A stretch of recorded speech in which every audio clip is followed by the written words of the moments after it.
powerful it is to love, and how reassuring it is to be safe in the love that we are pursuing, protected from us. During the first quarter of 2025, 140,000 cases has been confirmed. My advocacy not only urges us to be aware of STIs, but to also stop the discrimination and stigma against those who have it. Some of us know people who are courageously battling this disease, and we are proud that each day they become their own champions. And even though I do not have it, it doesn't stop me from voicing this global issue. This is a plea for the government and for the people. HIV and AIDS requires a multifaceted approach, from strengthening healthcare system to increasing public awareness. Everyone deserves dignity and equal opportunities. Together, we can make it happen. Access to adequate food is one of the most basic human rights. It allows us not just to live, but to live free from hunger, food insecurity, and malnutrition. Unfortunately, millions of Filipino families don't have access to food and proper nutrition due to poverty, natural calamities, conflict, and pandemic. Now, I am Franz Ivan Bustillo, ready to take part in fight towards achieving zero hunger. It's time to rise up and take every small action we can take to initiate rifles of positive change. Thank you. My advocacy is act of volunteerism. I want to spend my life helping my community and the people within it without expecting any in return, because I believe on what's written on a sacred book that helping people, especially the poor, is lending to the Lord. Progress is vital, but at what cost? Nakaliwada and nahunan daming makalakuna, like countless projects prioritizes short-term gain over long-term sustainability. We must remember, you cannot kill the environment, because if you kill the environment, you kill everything. As an engineering student, I envision a future where innovation takes place and do not destroy. We must champion sustainable solutions, knowing that who suffers if we kill the environment? It's the poor. We must build a sustainable solution and a legacy of sustainability. We must hold our leaders accountable, demanding they prioritize people and planet over profit. Let us choose a future where progress uplifts everyone, leaving no one behind. Philippines, many men carry a heavy burden of silence. We are raised to believe that showing emotion is a sign of weakness. Because of this, countless men suffer, turning to a harmful coping mechanism just to endure the pain. And 2 years ago, I was one of them. I struggled silently.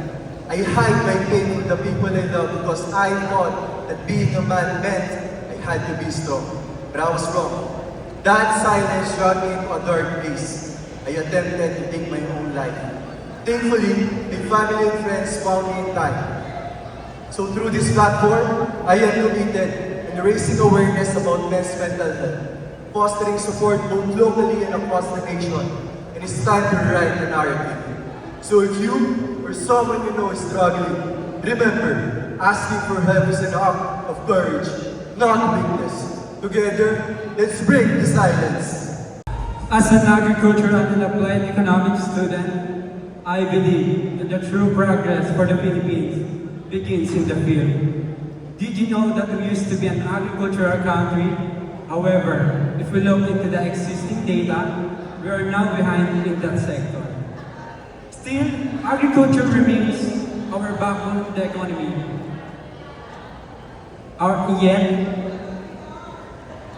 Yet, our farmers continue to face poverty, lack of support, and the impact of rising food prices. My advocacy is to empower our farmers through subsidized education, implementation of sustainable practices, and better access to the markets.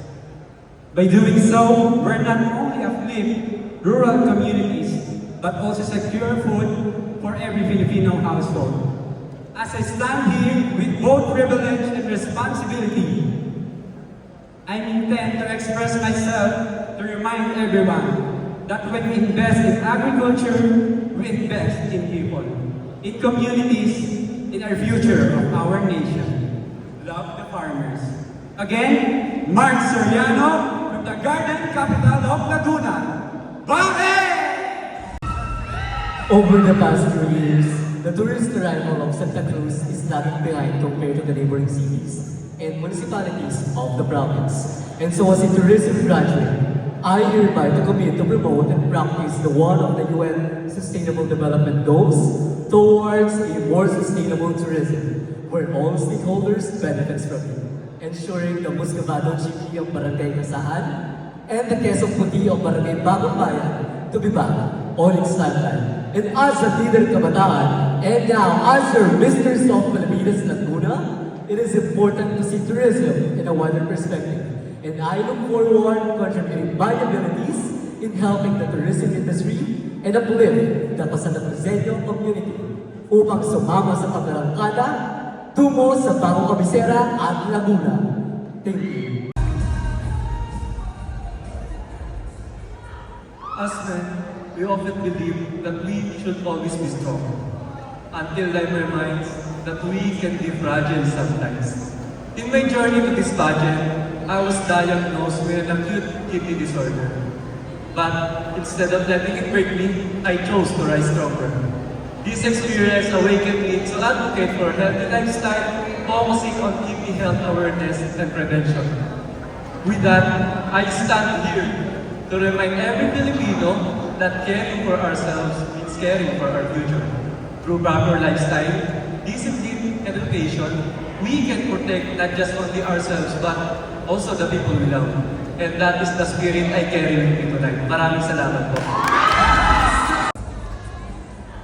Project 3 is often seen as a celebration of beauty.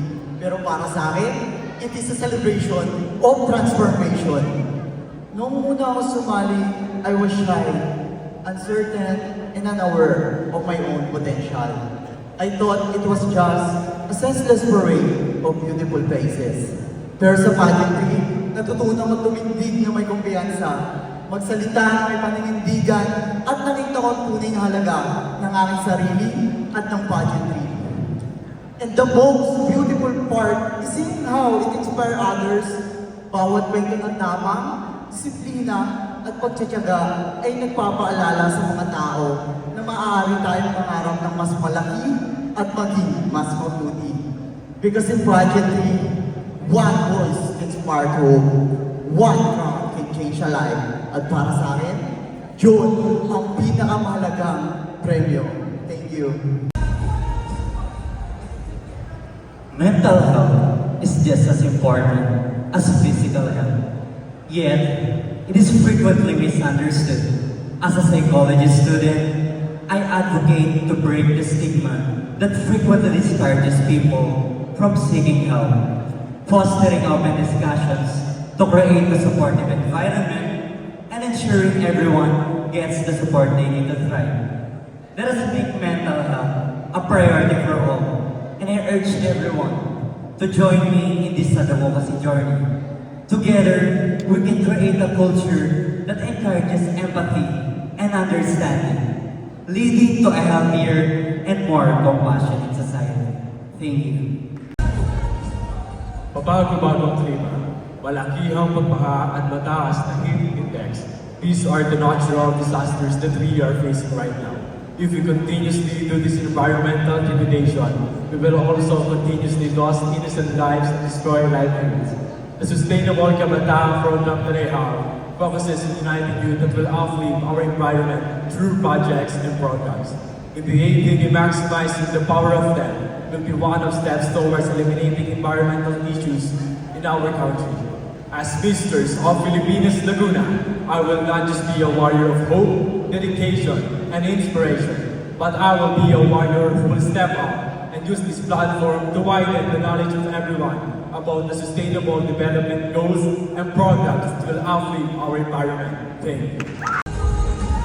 I hope everyone is having a lovely evening tonight. I am advocating for quality education for children. I believe that education should not be a privilege, but a fundamental human right for every individual. I believe that every child deserves a chance to grow and learn and reach their full potential, no matter where they come from or how much money their family has. I want to use this pageant as a platform to widen my advocacy. Because I believe that by opening doors to education, we can open doors to a brighter future for Laguna. Maraming salamat po.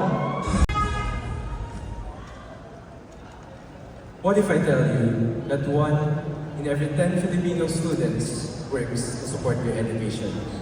And that over 70% of our youth silently battle academic burnout, sacrificing sleep, well-being, and even their dreams just to make it through. As a working student myself, I know this reality all too well. Spending late nights working from 10 p.m. to 3 a.m., yet I remain determined to excel in academics while serving as a student leader, volunteer, competitor, and ambassador. My advocacy is to empower students and working youth to pursue excellence despite the odds. Because success is never about privilege. It's about perseverance. And this is not just my story. It is a story of countless young Filipinos who rise above adversity with courage and hope. And as we continue to strive, let's shape a legacy that will inspire generations to build their future, fueled by dream, faith, and purpose. Thank you. Magandang gabi, mahal kong Laguna. Do you know that this man in front of you is an introvert? Someone who is shy, timid, he can't even speak for himself. But that very same man decided to change and he chose to believe in himself. And now, I am on the stage hoping to share my story, my advocacy, to be an inspiration for everyone. That if I can do it, you can do it too.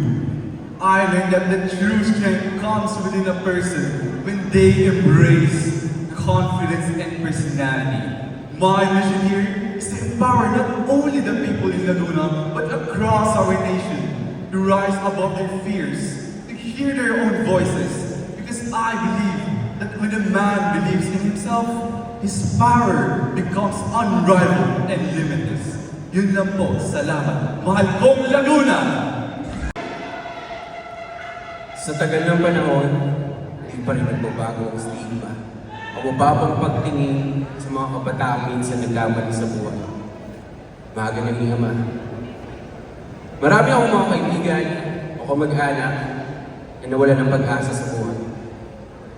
Dahil sa isang paniniwala na maabukas, wala na raw para sa kanila. Kaya, ang aking advocacy ay para magbigay pag-asa sa mga kapatid natin na nagkaroon ng maagang responsibilidad kasi naniniwala ako na hindi katapusan ng bukas. Lalong naniniwala ako na hindi katapusan ng inyong mga pangarap. Kasi sa tamang suporta at gabay, matutupad nila ang mga pangarap sa buhay. Kaya sa mga tropa nating tatay, habang may buhay, may pag-asa. Piliin niyong mangarap para sa inyong sarili at higit sa lahat para sa inyong anak at pamilya. Maraming salamat po. Magandang gabi, probinsya ng Laguna. I'm Kenneth Velasco, a proud son of La Trinchera, Alaminos, Laguna. A land rich in stories, artistry, and traditions lovingly passed down through generation. But today, these treasures face a silent threat.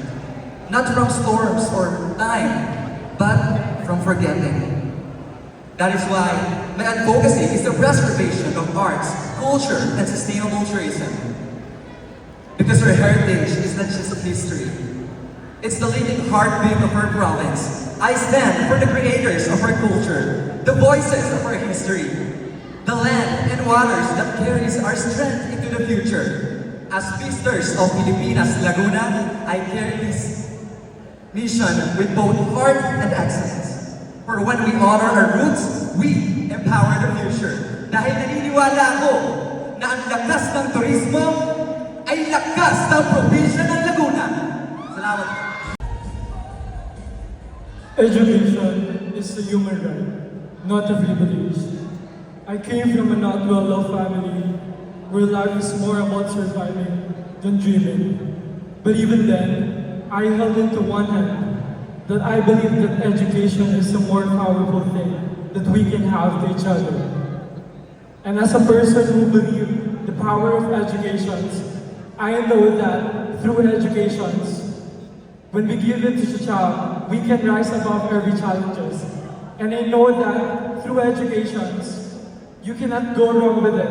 And everything is possible. And everything is possible. Thank you. Those rivers go, so I become one. There was a time when I was weak, when people looked past me. When I look in the mirror, but see nothing but failure. But weakness is a choice, and they stopped choosing it. Pain became my fuel, doubt became my fire. I stopped waiting for someone to see me, and started seeing myself. Now, through youth talks, safe spaces, and mental health programs, I tell others that you are not alone. You are not broken beyond repair, and you are powerful. Stop waiting for a hero. Be the fire that saves yourself. Lights the way for others. Because sometimes, the moment you choose to rise, you become one. Thank you, everyone. Lumaki ako kasama ang aking ama sa pagbabango. Na bawat salya ng tubig sa ilog, kasabay ko naramdaman ang tibok ng ating kasaysayan. Sa katahimikan ng lawa, naroon ang boses ng ating kultura. Hindi sumisigaw, ngunit malinaw. Hindi naghahanap ng pansin, ngunit hindi rin matatawaran. Ang Laguna ay hindi lang probinsya sa mapa. Ito'y kwento sa kawin ng Paite, hakbang sa tsinelas ng Iliw, lawan ng San Pablo na tilay sa labi ng nakaraan. Ito ang puso ng pagsamahan, na sa bawat patak ng talon ay isang paalala ng ating pinagmulan. Kaya ngayon, aking isinusulong ang advokasya sa edukasyon. Ituro sa bawat kabataan ang tunay na kasaysayan. At ang pangalawa ay digital promotion. Ipakita sa mundo na ang kultura ng Laguna ay buhay at totoo. At ang panghuli ay community-based tourism. Maging bida, hindi bisita sa sariling kultura. Sapagkat ang kultura ay hindi lang lumang larawan sa dingding, kundi apoy na nagbibigay init sa ating paningin. Ito'y hindi lamang nakaraan, kundi gabay sa ating kinabukasan. Kaya titindig natin ang ating sarili, itaas ang kamay, at isigaw ng buong tama. Buhay na kultura, buhay na Laguna. Maraming salamat. Good day, everyone. As a young leader, I strongly advocate for the empowerment of youth through education, inclusivity, and community engagement. I firmly believe that every individual deserves equal access to opportunities for them to reach their full potentials and contribute to the betterment of society. Walang ibang magtitindig ng pagbabago kung hindi ito mismo magsisimula sa ating mga sarili. Samahan niyo ako sa pagtindig ng advokasya ng liderato ng kabataan. Mula sa pagkakaisa at pagtutulungan, mas makakamit natin ang tunay na pagbabago dito sa ating lipunan. Together, we can build a brighter future for everyone. Thank you.